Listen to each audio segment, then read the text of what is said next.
ଆମେ ପିଲାମାନେ କ'ଣ ପଢ଼ିବା? ଷଷ୍ଠ କ୍ଲାସର ଗଣିତ ବହିର ଅଭ୍ୟାସ କାର୍ଯ୍ୟ 5.2 ଅଭ୍ୟାସ କାର୍ଯ୍ୟ 5.2 ପଢ଼ିବା ପୂର୍ବରୁ ମୁଁ ତମକୁ ବୁଝେଇଥିଲି କ'ଣ? ଭଗ୍ନ ସଂଖ୍ୟା, ଲବ, ହର। ଲବ କାହାକୁ କହନ୍ତି, ହର କାହାକୁ କହନ୍ତି, ଭଗ୍ନ ସଂଖ୍ୟା କ'ଣ କହିଥିଲି? ଯୋଉଟା ପୂର୍ଣ୍ଣ ସଂଖ୍ୟା ନୁହଁ ସେଟା ଭଗ୍ନ ସଂଖ୍ୟା। କ'ଣ? ଭଗ୍ନ ସଂଖ୍ୟା।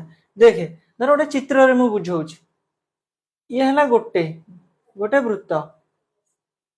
ଏଇ ଯୋଉ ମଝିରେ ମୁଁ ଗୋଟେ ଗାର ଟାଣିବାକୁ ଅଧା କରିଦେବି। ଦେଖ ଅଧା କଲି। ଏଇ ଯୋଉ ଗାର ଚିହ୍ନିତ ଅଂଶକୁ ଆମେ କେମିତି ସୂଚେଇବା ନା 1/2 ଆକାରରେ। କ'ଣ? 1/2 ଅଂଶ। ତା ମାନେ କ'ଣ? ଏ ପୁରାଟାର ଯୋଉ ଗୋଲଟା ଅଛି, ଏ ପୁରାଟାର ଅଧା ହଉଛି କୋଉଟା? ଅଧା ହଉଛି ଏଇଗୋଟା, ଏଇ ଗାର ପକାଟା, ଆଉ ଇଏ ହଉଛି ଅଧା। ମାନେ 1/2 ଆଉ 1/2 ମିଶିକି କ'ଣ ହେଇଛି? ଏ ପୁରାଟା ହେଇଛି। ଏଇ ଯୋଉ 1/2 ଇଏ ହଉଛି ଗୋଟେ ଭଗ୍ନ ସଂଖ୍ୟା। ଭଗ୍ନ ସଂଖ୍ୟାର ପୁଣି ପ୍ରକାର ଭେଦ ଅଛି। ଭଗ୍ନ ସଂଖ୍ୟାର ପ୍ରକାର ଭେଦ। ଭଗ୍ନ ସଂଖ୍ୟା କେତେ ପ୍ରକାର? ନା ଭଗ୍ନ ସଂଖ୍ୟା ହଉଛି 3 ପ୍ରକାର। କ'ଣ?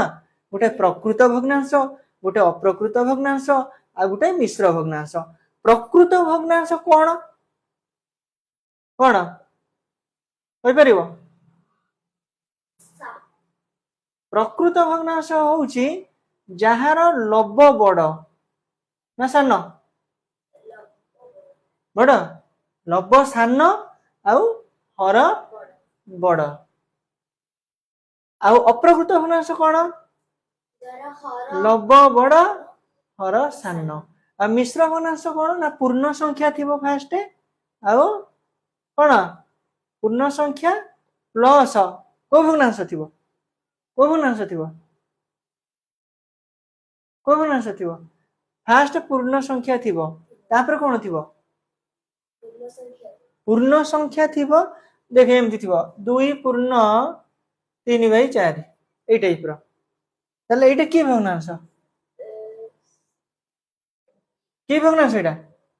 ଲବ ଏଠି ସାନ ଅଛି, ହର ବଡ ଅଛି, ପ୍ରକୃତ ଭଗ୍ନାଂଶ। ମିଶ୍ର ଭଗ୍ନାଂଶ କଥା ଆମେ ପଛରେ ଭଲ କିନି ପଢିବା।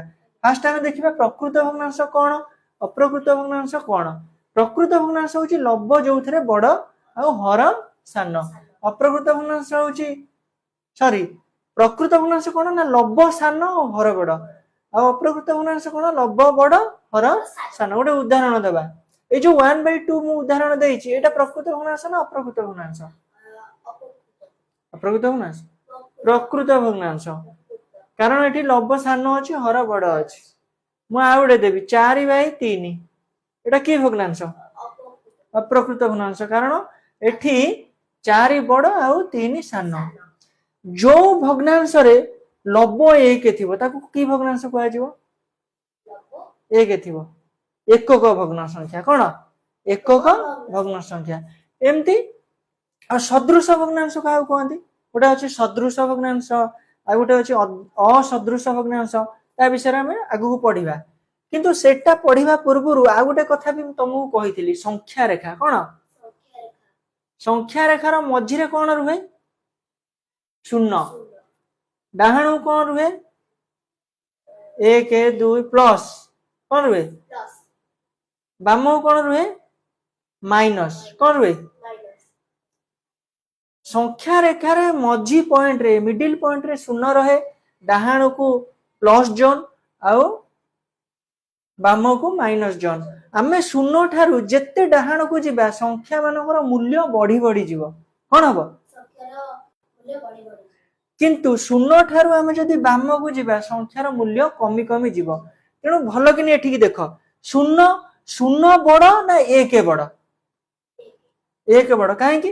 ନା ଶୂନ ସଂଖ୍ୟା ରେଖାର ବାମରେ ଅଛି, କିନ୍ତୁ 1ଟା ସଂଖ୍ୟା ରେଖାର ଶୂନର ଡାହାଣକୁ ଅଛି।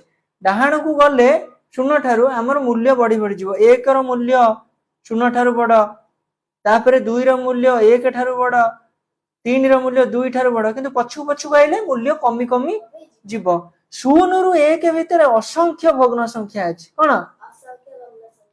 ଅସଂଖ୍ୟ ଭଗ୍ନ ସଂଖ୍ୟା ଅଛି। କେମିତି ଅଛି? କ୍ୱେଶ୍ଚିନ୍ ବି ଅଛି। 0ରୁ 1 ଭିତରେ 3ଟି भग्न संख्या दर्शा बा परिमेय संख्या दर्शा आमे भग्न संख्या रे गोटे लब थाए आ गोटे हर थाए पी होउची लब कोन क्यू होउची हर कोन मन रहउची टी